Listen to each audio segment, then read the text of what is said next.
जन्म जन्मांतर का जब पुण्य प्रकट होता है तब भागवत की कथा सुनने का सुअवसर प्राप्त होता है।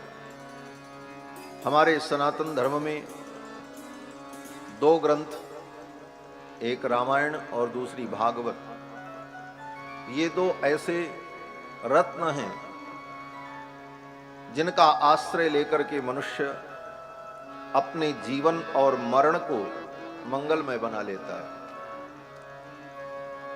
जीवन को मंगलमय बनाना है तो रामायण का आश्रय लें, और मरण को मंगलमय बनाना है तो भागवत का आश्रय। दूसरे शब्दों में कहा जाए तो रामायण हमको जीना सिखाती है और भागवत हमको मरना सिखाती है। रामायण हमें जीना सिखाती है, कैसे जीना चाहिए। रामादिवत वर्तितव्यम न रावणादिवत, रामादिवत वर्तितव्यम। आचार्य मम्मट अपने ग्रंथ काव्य प्रकाश में कहते हैं कि रामादिवत वर्तितव्यम, हमें कैसा बर्ताव करना चाहिए, हमारी जीवनचर्या कैसी हो, तो कहते राम जी के समान, रामादिवत। और कैसी नहीं होनी चाहिए तो कहते न रावणादिवत, रावण के समान न। तो जीवन को मंगलमय बनाने के लिए राम कथा और मरण को मंगलमय बनाने के लिए भागवत की कथा। ये भागवत की कथा हमें मरना सिखाती है, और यही भारतीय संस्कृति की विशेषता है कि हमारे यहां मरण को भी मंगलमय बनाया जाता है। सामान्य व्यक्ति मरण को अमंगल समझता है, लेकिन हमारी संस्कृति में मरण को भी मंगलमय बनाने की विधि। धन्योस्ति संप्रदायोयम मरणम यत्र मंगलम। धन्य है ये सनातन संप्रदाय जहां पर मरण भी मंगलमय होता है, और मरने को भी हम एक उत्सव के रूप में अनुभव करते हैं। और कितने लोग तो मरने के लिए पवित्र स्थान का चयन करते हैं। काश्याम मरणान मुक्ति ही, शास्त्र कहता है, वेद कहता है कि काशी में मरने पर मुक्ति मिलेगी। अयोध्या, मथुरा, माया, काशी, कांची, हेवंतिका, इन 7 मोक्षदायिनी पुरियों में कोई प्राण त्याग दे तो मरने वाले को वैकुंठ की प्राप्ति हो जाती है, उस भूमि के प्रभाव से, उस स्थल के प्रभाव से। इन बातों को समझकर, अनुभव करके कितने लोग इन तीर्थों में जाकर के आश्रय लेते हैं, जिससे हमारा मरण भी मंगलमय हो जाए, क्योंकि मरण जीवन का एक शाश्वत सत्य है। और दूसरे शब्दों में कहा जाए तो मरण वह बिंदु है जिस बिंदु से एक नए जीवन की शुरुआत होती है। मरण वो पॉइंट है जिस पॉइंट से एक जीवन का अंत और नए जीवन की शुरुआत। और वह मरण कैसा, हम मरें तो कैसे मरें।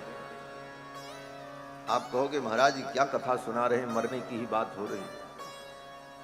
बोले मरने की भी बात करना बहुत जरूरी है, क्योंकि हमको, आपको, सबको मरना है। अद्यवा अब्दशतान्ते वा मृत्युर्वै प्राणिनाम ध्रुवः। वेदव्यास जी कहते हैं आज चाहे आज के 100 वर्ष बाद मरना तो पड़ेगा। लाख वर्ष जियो मगर मरना है, उम्र पैमाना एक दिन भरना है। तू आखिरियत मुहैया कर ले गाफिल, तुझे दुनिया से सफर करना है। मरना पड़ेगा,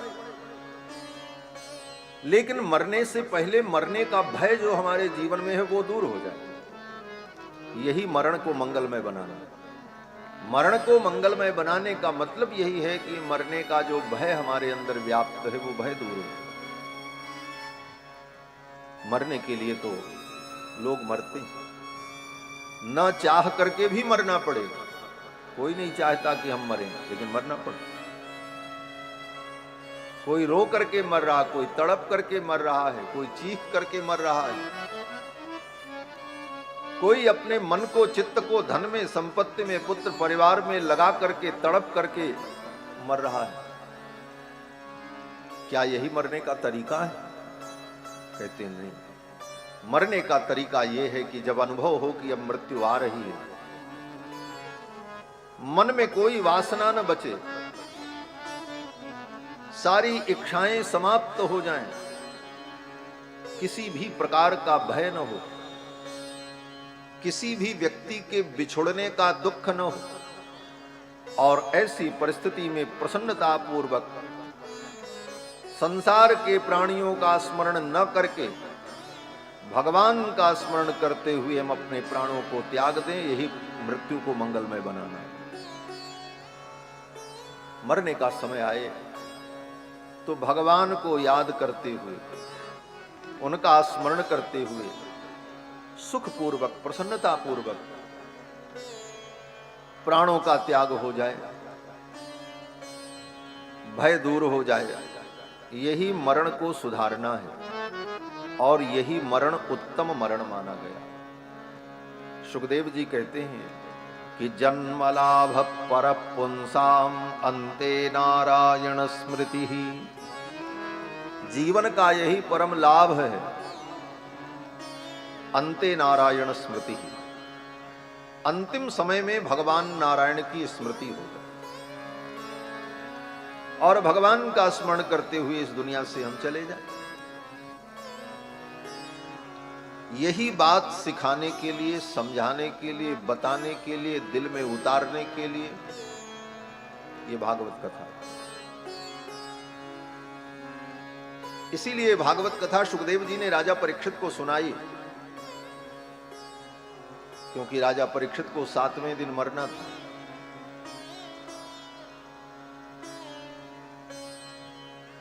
समीक महर्षि के पुत्र श्रृंगी ने शाप दिया था, आज के 7वें दिन तक्षक नाग काटेगा, मृत्यु होगी। शाप दिया तो यही क्यों कहा तक्षक नाग काटेगा? ये भी कह देते तुम्हारे ऊपर बिजली गिर पड़ेगी, मर जाओगे। मरने के तो बहुत सारे उपाय थे। 7वें दिन तुम्हारा शत्रु तुम्हें मार देगा, 7वें दिन तुम्हारे हृदय की गति रुक जाएगी, तुम मर जाओगे। शाप तो किसी भी प्रकार हो सकता था, लेकिन तक्षक नाग काटेगा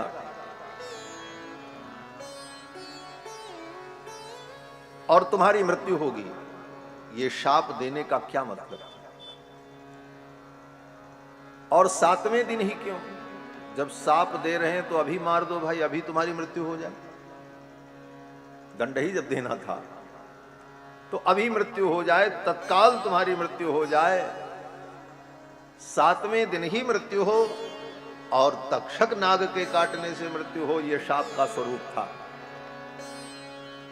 इसके पीछे भावनात्मक अर्थ यह है कि 7 दिन में ही व्यक्ति को मरना है। क्यों बोले? दिन 7 ही होते हैं, रविवार, सोमवार, मंगलवार, बुधवार, बृहस्पतिवार, शुक्रवार और शनिवार।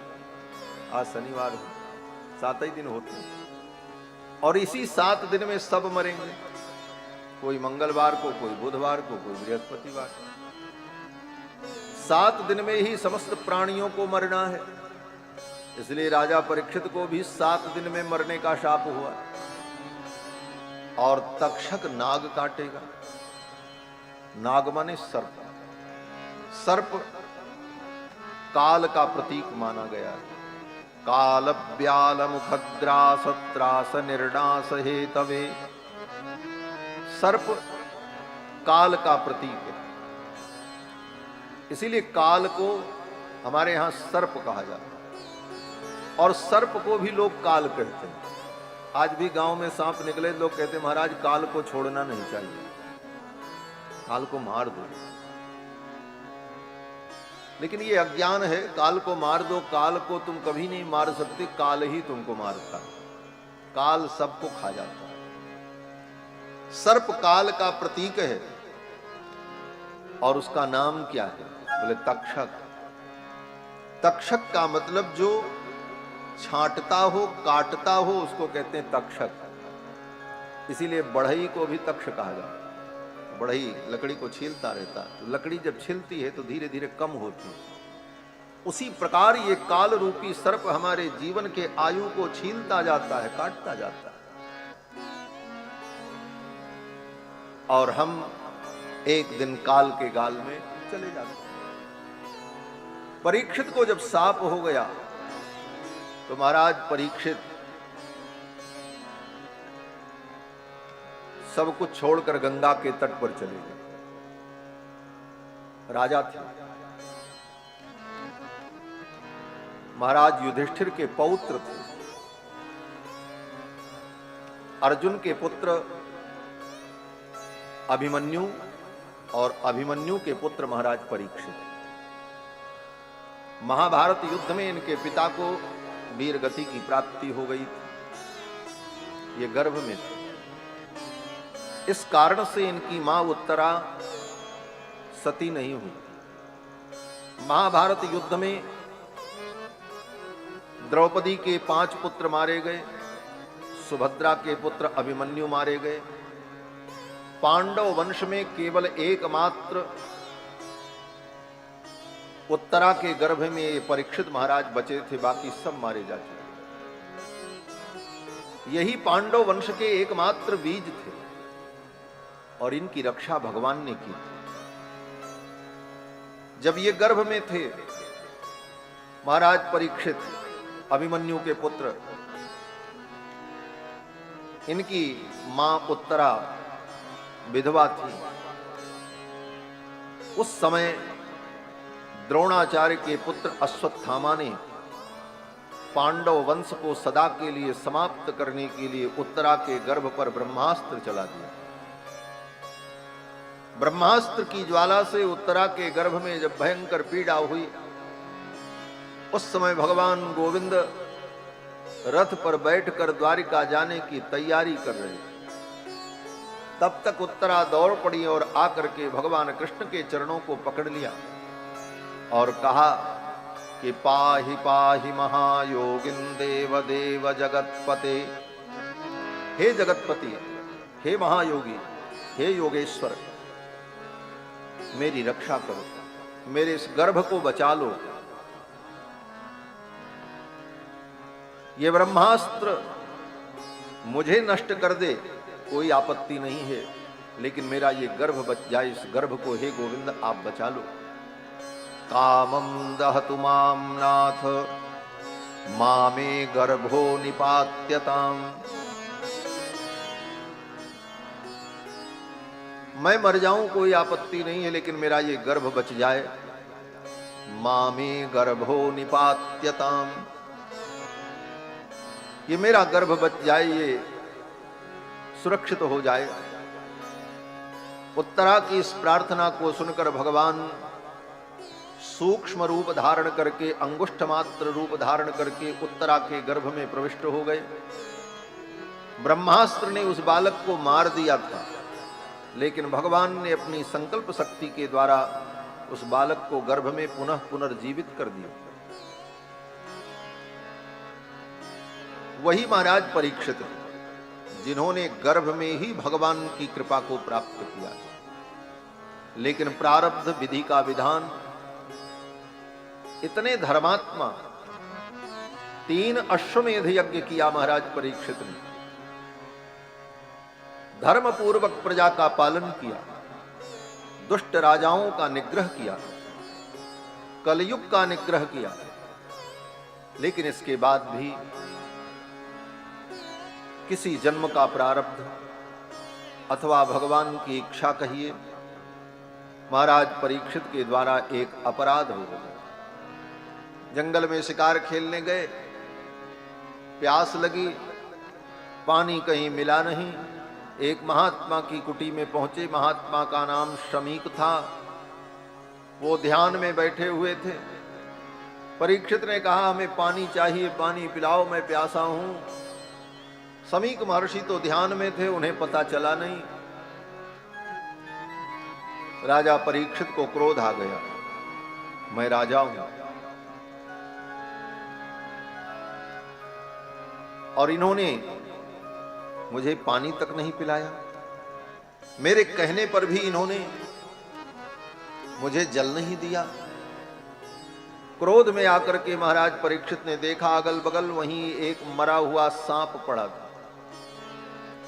उस मरे हुए सांप को महाराज परीक्षित ने उठाकर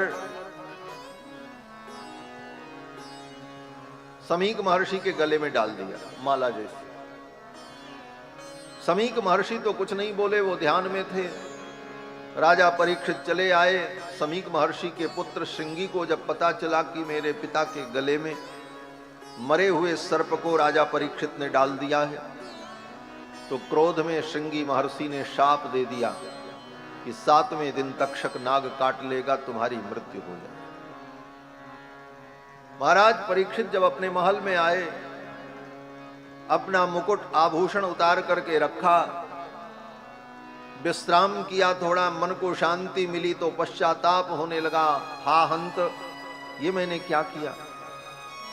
जिन हाथों से संत महापुरुषों की मैं सेवा करता था, इन्हीं हाथों से मैंने एक महात्मा के गले में मृत सर्प डाला, एक संत का अपमान किया। इस पाप के कारण तो मुझे नरक में जाना पड़ेगा। पश्चाताप होने लगा। तब तक ब्रह्मचारियों ने आकर के बताया, राजन, समीक महर्षि के पुत्र श्रृंगी ने आपको शाप दिया है, आज के 7वें दिन तक्षक नाग आपको काट लेगा, आपकी मृत्यु हो जाएगी। 7 दिन का समय आपके पास है, आप जो करना चाहें कर सकते हैं।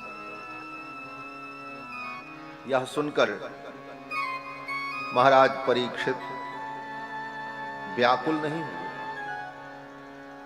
दुखी भी नहीं हुए, अपितु महाराज परीक्षित प्रसन्न हुए। उन ब्रह्मचारियों को, ब्राह्मण बालकों को प्रणाम किया और कहा, आपने बड़ी कृपा की, मुझे शाप दे दिया। क्यों? इसमें क्या कृपा थी? महाराज परीक्षित ने कहा कि अब मैं अपने पापों का यहीं पर प्रायश्चित करके शुद्ध हो जाऊंगा। अगर आप मुझे शाप न देते तो इस पाप के कारण मुझे नरक में जाना पड़ता, और आपने शाप दे दिया, दंड दे दिया, अब मेरे पाप का यहीं पर प्रायश्चित हो जाए। अगर व्यक्ति को दंड प्राप्त हो जाए, चाहे राजा के द्वारा दिया गया दंड हो, चाहे संविधान के द्वारा दिया गया दंड हो, तो वह व्यक्ति उस पाप से मुक्त हो जाता है, फिर उसे नरक में यातना नहीं भोगनी पड़ती। राजा परीक्षित ने कहा, आपने बड़ी कृपा की, मुझे नरक जाने से बचा लिया। और महाराज परीक्षित ने विलंब नहीं किया। दूसरा कोई होता तो क्या करता? राजा थे महाराज परीक्षित, राजा के पास सारे संसाधन होते। दूसरा कोई राजा होता तो यही करता, वैद्य को बुलाओ, चिकित्सक को बुलाओ, चिकित्सक की एक टीम तैयार कर दी जाए, सर्प के काटने से जो मृत्यु होती है उस विष का शमन करने के लिए औषधियों का संग्रह किया जाए, आसपास चारों तरफ से व्यवस्थाएं एकदम चुस्त दुरुस्त कर दी जाए, कहीं से किसी भी प्रकार का विषैला जंतु सर्प प्रवेश न करने पावे। बहुत कुछ हो सकता था। यह सब भी राजा परीक्षित सोच सकते थे, लेकिन महाराज परीक्षित ने ऐसा नहीं सोचा। परीक्षित ने सोचा 7 दिन में मरना है और काल किसी रूप में आ सकता है, इसलिए अपने मन को भगवान के चरणों में लगाना चाहिए। और महाराज परीक्षित ने उसी क्षण अपना राज्य अपने पुत्र जन्मेजय को दे दिया और सब कुछ छोड़कर गंगा के तट पर आ गए और आकर के गंगा के तट पर बैठ गए। सब छोड़ दिया, राज पाट परिवार सब छोड़कर आकर के गंगा के तट पर बैठ गए। और गंगा के तट पर इसलिए आए कि गंगा के तट पर हमारी मृत्यु होगी तो गंगा के दर्शन से, गंगा के स्पर्श से मेरी परम गति हो जाएगी। क्योंकि गंगा के तो दर्शन से मुक्ति की प्राप्ति लिखी। गंगे तव दर्शनात् मुक्ति ही, गंगा के दर्शन से मुक्ति। महाराज परीक्षित गंगा के तट पर जब आए तो बड़े बड़े ऋषि मुनि अमलात्मा महात्मा लोग वहां एकत्रित हो गए। यह समाचार सुनकर कि महाराज परीक्षित को शाप हुआ है। शुभ चिंतक लोग, हितैषी लोग सब वहां गंगा के तट पर एकत्रित हो गए। बड़े बड़े ऋषि मुनि आए, महर्षि धौम्य, महर्षि पराशर, वेदव्यास, वशिष्ठ जी महाराज, गृत्समद, ये महामुनि लोग गंगा के तट पर आ गए। महाराज परीक्षित बैठे थे, चर्चा होने लगी। आज के 7वें दिन परीक्षित को मरना है, इनके लिए क्या किया जाए जिससे इनकी उत्तम गति हो। कोई कहने लगा ध्यान करो, कोई कहता है मंत्र का जप करो, किसी ने कहा यज्ञ करो, किसी ने कहा प्राणायाम करो। अनेक प्रकार के उपाय लोग बताने लगे और ये सब चर्चा चल रही थी। तब तक कहीं से घूमते हुए परमहंस श्री सुखदेव भगवान आ गए। तत्रा भवत भगवान व्यासपुत्रो यदृक्षया गामटमानो नपेक्षः अलक्षलिंगो निजलाभतुष्टो वृतश्च बालैरवधूत वेशः। अवधूत वेश धारण किए हुए परमहंस श्री सुखदेव भगवान वहां आ गए। आज कहां से घूमते हुए गंगा के तट पर आ गए जहां पर महाराज परीक्षित बैठे हुए थे। तत्रा भवत भगवान व्यासपुत्रो, व्यास जी के पुत्र सुखदेव भगवान तत्रा भवत वहां आ गए। कैसे आए? किसी ने बताया था, किसी ने बुलाया था, अथवा इन्हें कोई सूचना हुई थी? तो कहते नहीं, यदृक्षया। यदृक्षया का मतलब भगवत इच्छया, भगवान की इच्छा से। जिस काम के लिए आपने कोई योजना नहीं बनाई, कोई उपाय नहीं किया और अपने आप वो हो गया, तो यही तो भगवान की इच्छा है।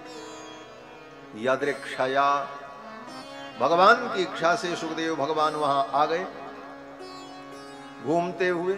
यदृक्षया गामटमानो नपेक्षः अलक्षलिंगो निजलाभतुष्टो वृतश्च बालैरवधूत वेशः। अवधूत वेश और वृतश्च बालई, गांव के बालक सुखदेव जी को चारों तरफ से घेरे हुए थे। जिस गांव से होकर के आ रहे थे, रास्ते में कितने गांव पड़े होंगे। गांव के बच्चों को लग रहा था कोई पागल जा रहा है, क्योंकि सुखदेव जी दिगंबर, कोई कपड़ा उपड़ा भी नहीं पहनते। 16 वर्ष की अवस्था, आजान बाहु, बड़े सुंदर नेत्र, पीन वक्षस्थल और गभुआरी अलकावली, श्याम वर्ण और दिगंबर, शरीर पर एक भी वस्त्र नहीं। परमहंस। श्रीमद् भागवत महापुराण के 10वें स्कंद का अनुसंधान करते हुए सुखदेव भगवान आ रहे थे। गांव के बालक उनके ऊपर मिट्टी फेंक रहे थे, पत्थर फेंक रहे थे, कोई चिढ़ा रहा था, कोई हंस रहा था, लेकिन सुखदेव जी तो अपनी गति से चले आ रहे थे। यदृक्षया गामटमानो नपेक्षः अलक्षलिंगो निजलाभतुष्टो। अलक्षलिंगः, सुखदेव जी के शरीर पर कोई ऐसा चिन्ह नहीं था जिस चिन्ह को देख करके कोई अनुमान लगा सके कि ये ब्राह्मण हैं, कि क्षत्रिय हैं, कि वैश्य हैं, कि शूद्र हैं, कि ब्रह्मचारी हैं, कि गृहस्थ हैं, कि सन्यासी हैं। किस वर्ण किस आश्रम के हैं इसका निर्धारण कोई नहीं कर सकता। अलक्ष लिंगो, क्योंकि कंधे पर यज्ञोपवीत भी नहीं थी, गले में कोई माला नहीं, मस्तक पर तिलक नहीं, शरीर पर वस्त्र नहीं, न दंड है, न कमंडल है, न आसन है, न बासन है, कुछ नहीं। परमहंस। सुखदेव जी जब आए तो सुखदेव जी को देखते ही जितने मुनि महात्मा वहां बैठे थे सब उठ करके खड़े हो गए उनके स्वागत में। सुखदेव जी तो मात्र 16 वर्ष के थे और वहां बड़े बड़े वृद्ध महात्मा बैठे हुए थे, लेकिन वे वृद्ध महात्मा भी उठ करके उनका अभिवादन करने लगे। क्यों? बोले उम्र में, आयु में तो वे महात्मा लोग बड़े थे, लेकिन ज्ञान में श्रेष्ठ सुखदेव जी थे। सुखदेव जी का ज्ञान सर्वश्रेष्ठ, और यही हमारे भारत की परंपरा है। यहां धन का, अवस्था का, पद और प्रतिष्ठा का सम्मान नहीं होता, इस भारत में ज्ञान का सम्मान होता है। जो ज्ञान में श्रेष्ठ है वही श्रेष्ठ माना जाता है। ज्ञान तो ज्येष्ठ, माने ज्ञान के द्वारा श्रेष्ठता। सुखदेव जी परम ज्ञानी। सुखदेव जी जब आए तो सभी ने उठ करके उनका अभिवादन किया। सुखदेव जी उन महर्षियों के अभिवादन से अभिभूत नहीं हुए, और गांव के बच्चे जो उनका अपमान कर रहे थे उससे दुखी नहीं हुए।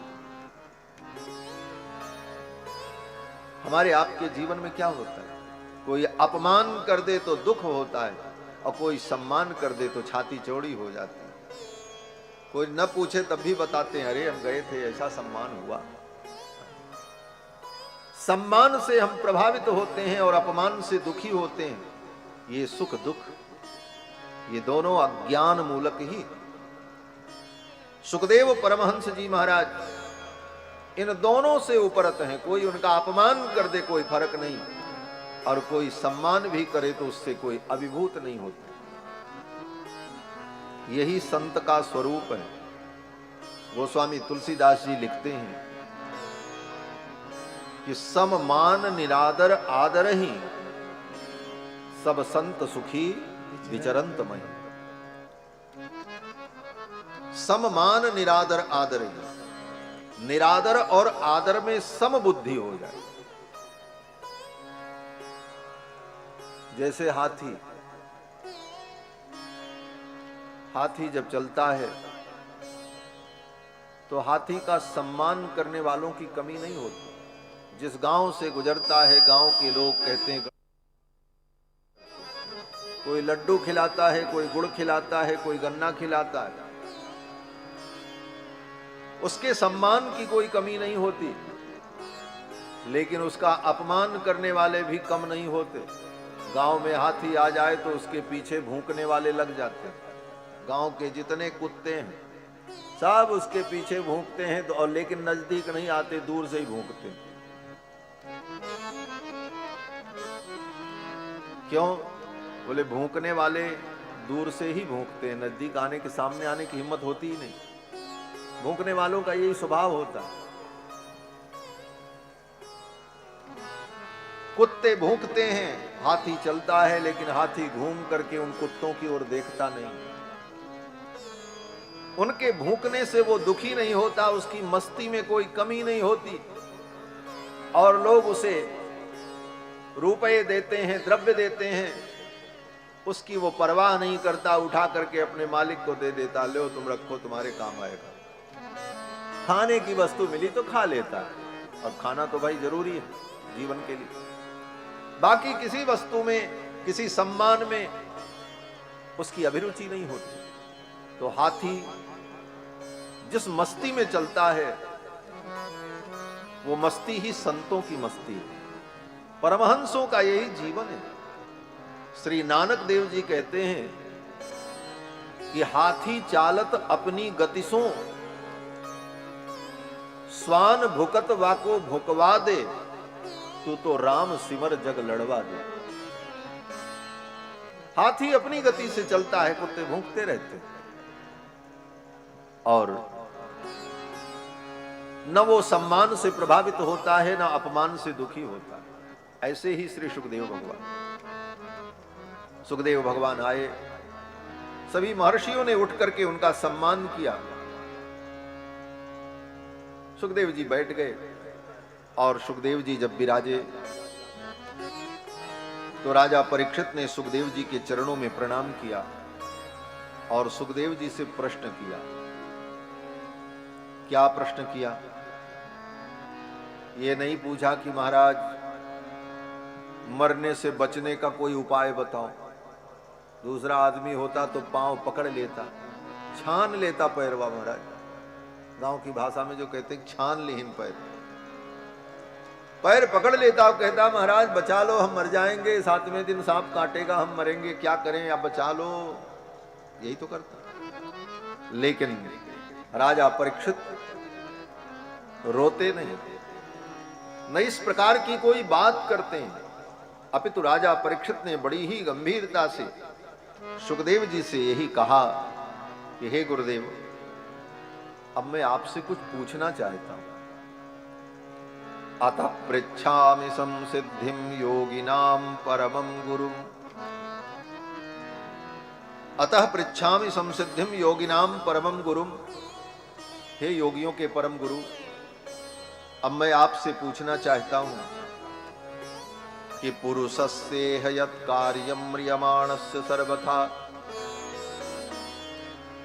जो सर्वथा म्रियमाण है, मरने वाला है, ऐसे मरने वाले व्यक्ति को क्या करना चाहिए, मैं यही जानना चाहता हूं। राजा परीक्षित ने ये नहीं कहा कि मैं मरने से बचना चाहता हूं, मरने से बचने का उपाय पूछना चाहता हूं, अपितु राजा परीक्षित ने ये पूछा कि मरने वाले व्यक्ति को क्या करना चाहिए, ये मैं जानना चाहता हूं, क्योंकि मुझे मरना है और मरने वाले व्यक्ति का कर्तव्य क्या होना चाहिए, यही मैं जानना चाहता हूं। सुखदेव जी बड़े प्रसन्न हुए। सुखदेव जी इसलिए प्रसन्न हुए कि राजा परीक्षित ने जो प्रश्न किया, ये प्रश्न केवल राजा परीक्षित का प्रश्न नहीं है, अपितु संसार के सभी प्राणियों का ये प्रश्न है, मनुष्य मात्र का ये प्रश्न है। सुखदेव भगवान ने कहा, राजन तुमने बहुत सुंदर प्रश्न किया है। बरीयाने सते प्रश्न, तुमने जो प्रश्न किया है ये प्रश्न बरीयान है, श्रेष्ठ है, और मैं तुम्हें इस प्रश्न का उत्तर सुनाऊंगा। ऐसे तो सुनने के लिए बहुत विषय है। यहीं से महाराज सुखदेव जी का प्रवचन प्रारंभ होता है। सुखदेव जी कहते हैं, राजन श्रोतव्यादीनि राजेंद्र नृणाम संति सहस्रशः। हे राजन, सुनने के लिए तो हजारों विषय, सुनते रहो और सुनने वाले सुन ही रहे। कोई गाना सुन रहा है, कोई चुटकुला सुन रहा है, कोई कहानी सुन रहा है, कोई कोहड़पन सुन रहा है, सब सुनने के विषय हैं। और इन चीजों को भी सुनने वाले श्रोताओं की दुनिया में कमी नहीं है, रात दिन सुन रहे हैं। सुखदेव जी कहते हैं, राजन सुनने के लिए तो बहुत विषय है, लेकिन जिसके सुनने से हमारा कल्याण हो वह सुनने योग्य है। बाकी सुनने के लिए भगवान ने कान दिया है, सुनते रहो, जो सुनना है सुनो, कौन रोकने वाला है। सुखदेव जी कहते हैं, राजन श्रोतव्यादीनि राजेंद्र नृणाम संति सहस्रशः। लेकिन हे राजन, मैं तुमको भगवान की मंगलमयी कथा सुनाऊंगा, और जिस कथा को सुन करके तुम्हारा मन चित्त भगवान में लगेगा और तुम भगवान का स्मरण करते हुए 7वें दिन मृत्यु को प्राप्त करोगे और तुम्हें भगवान की प्राप्ति हो जाए। सुखदेव जी कहते हैं, हे राजन, ये मनुष्य जीवन बड़ा दुर्लभ है, ये बार बार नहीं मिलता। भगवान जब कृपा करते हैं तब मनुष्य जीवन मिलता है। गोस्वामी तुलसीदास जी कहते हैं, कबहू की करी करुणा नर देहि, देत ईश दिनु हेतु सनेहि। कबहू की करी करुणा नर देहि, देत ईश दिनु हेतु सनेहि। देत ईश दिनु हेतु सनेहि। देत ईश दिनु हेतु सनेहि। कभी भगवान करुणा करते हैं तब ये मानव जीवन मिलता है। ये मनुष्य जीवन पाने के लिए आपने कोई प्रयास नहीं किया था। आपको अगर याद हो तो आप बताना, पैदा होने के पहले आपको पता ही नहीं था कहां पैदा होना, और पैदा हुए उस समय भी आपको पता नहीं था। वो तो जब होश आया तब पता चला कि हम मनुष्य हैं और इस दुनिया में हैं, और ये एक इतनी बड़ी दुनिया है और इस दुनिया में लोग रहते हैं। ये सब ज्ञान जब बड़े हुए होश आया तब पता चला। उसके पहले आपने ये कुछ भगवान से कहा हो, निवेदन किया हो कि हमको अमुक व्यक्ति के घर में पैदा करना, अमुक व्यक्ति का बेटा बना करके भेजना, इतने संसाधन हमको देना, ऐसा आपने कुछ नहीं किया। फिर भी भगवान ने आपको ये मानव जीवन दिया। तो क्यों दिया? करुणा करके दिया, कृपा करके दिया। ये उनकी कृपा थी। और अगर आप पर कृपा न होती तो हम आप भी वैसे ही होते जैसे कुत्ता बिल्ली घूम रहे हैं। कुत्ता बिल्ली भी तो भगवान ने ही बनाया, लेकिन उन जीवों पर कृपा नहीं हुई। जिन जीवों पर कृपा हुई वो मनुष्य बने। ये भगवान की प्रथम करुणा है, और इसमें आपका कुछ वश नहीं था। भगवान की करुणा ही कारण था। कबहू की करी करुणा नर दे। और उससे भी बड़ी करुणा भगवान ने की कि भारत जैसे देश में जन्म दिया, नहीं तो अफ्रीका में पैदा कर देते, युगांडा में पैदा कर देते, और समुद्र के किनारे, जहां के आदमी राक्षस जैसे दिखते महाराज। भारत जैसे देश में पैदा किया। और उसके बाद भी भारत में भी किसी म्लेच्छ अधर्मी विधर्मी के घर में नहीं पैदा किया, अपितु सनातन धर्म में पैदा किया। ये तीसरी करुणा थी। नहीं तो पैदा कर देते वसीम मोहम्मद के घर में, तो कहीं पंचर बनाते हो। भगवान ने कृपा किया, एक सनातन धर्मावलंबी परिवार में जन्म दिया। ये भगवान की उससे भी बड़ी महती कृपा है। और उसके बाद हाथ पैर नाक कान हाथ सब कुछ ठीक ठाक दिए, इंद्रियां स्वस्थ दी, संसाधन दिए। क्या इन सब के लिए आपने पहले से कोई सूची बना करके भगवान को दिया? कुछ नहीं। ये सब केवल ठाकुर की अकारण करुणा का फल है। इसीलिए कहते हैं भगवान अकारण करुणा करुणा है। और ये करुणा भगवान की होती क्यों है, इस पर भी विचार किया शास्त्रकारों ने। शास्त्रकार कहते हैं कि एवं संसृति चक्रस्थे भ्राम्यमाणे स्वकर्म भी जीवे दुखाकुले विष्णो कृपा ताप्युपजायते। अपने अपने कर्मों के परिणाम स्वरूप 84 लाख योनियों में भ्रमण करते हुए इन जीवों के दुख को देखकर, उस जीव के दुख को देखकर जब भगवान के हृदय में करुणा प्रकट होती है, उनके हृदय में दया समुच्छलित होती है, तो भगवान एक बार अवसर देते हैं, बोले चलो इसको अब मनुष्य बना दें, अब मनुष्य बना दें और इसको सारे संसाधन मिल जाएं और ये संसार के रहस्य को समझ ले, और अपना कल्याण करके इस कर्म के बंधन से, जन्म मृत्यु के बंधन से मुक्त हो जाए, यह अवसर भगवान एक बार देते हैं। ये मानो गोस्वामी तुलसीदास जी कहते हैं, कबहु की करी करुणा नर देहि, देत ईश बिनु हेतु सनेहि। और ये भगवान ने जो दिया, इसके पीछे कोई हेतु नहीं था। जो हमने अभी तक कहा कि आपने कोई प्रयास नहीं किया, आपका कोई इसमें,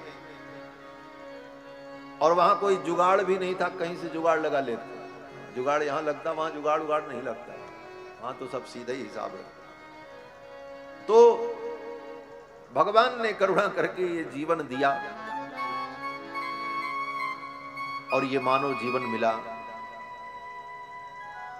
इसलिए मिला कि इस तन को पा करके भवसागर से पार हो जाओ। आगे तुलसीदास जी कहते हैं कि नरतन भव बारिधि कहूं बेरो। ये नरतन जो है, ये भवसागर से पार जाने की नाव है, बेड़ा है, और इसे पा करके हम भवसागर पार कर लें, इसीलिए मिला। लेकिन हम क्या कर रहे हैं? बोले ऐसी मानव की जिंदगी को, इस जीवन को,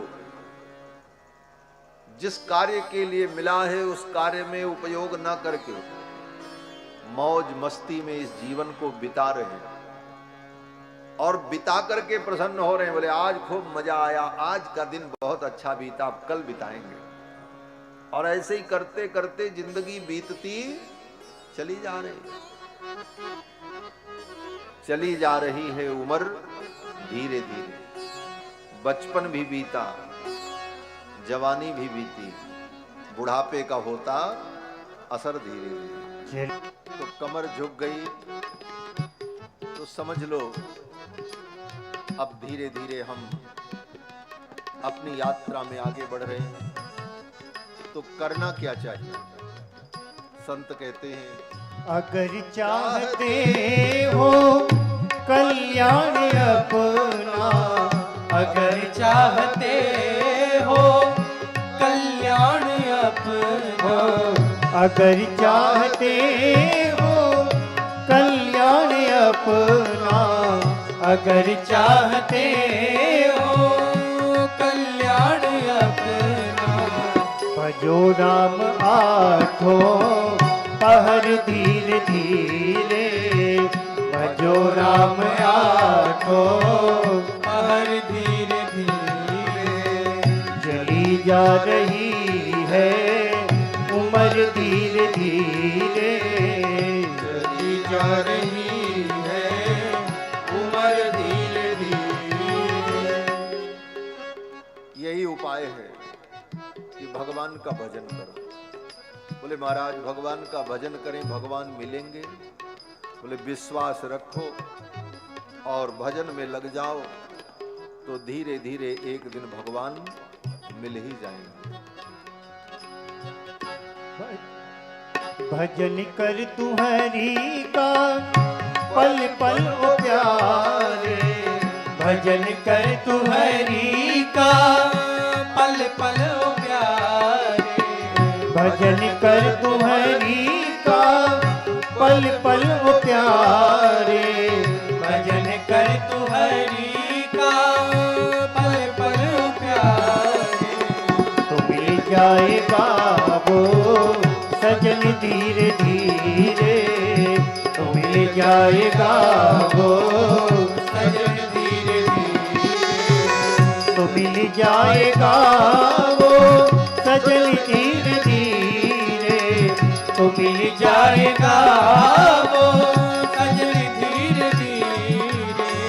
चली जा रही है उम्र धीरे धीरे, चली जा रही है उम्र धीरे धीरे, चली जा रही है उम्र धीरे धीरे, चली जा रही है उम्र धीरे धीरे।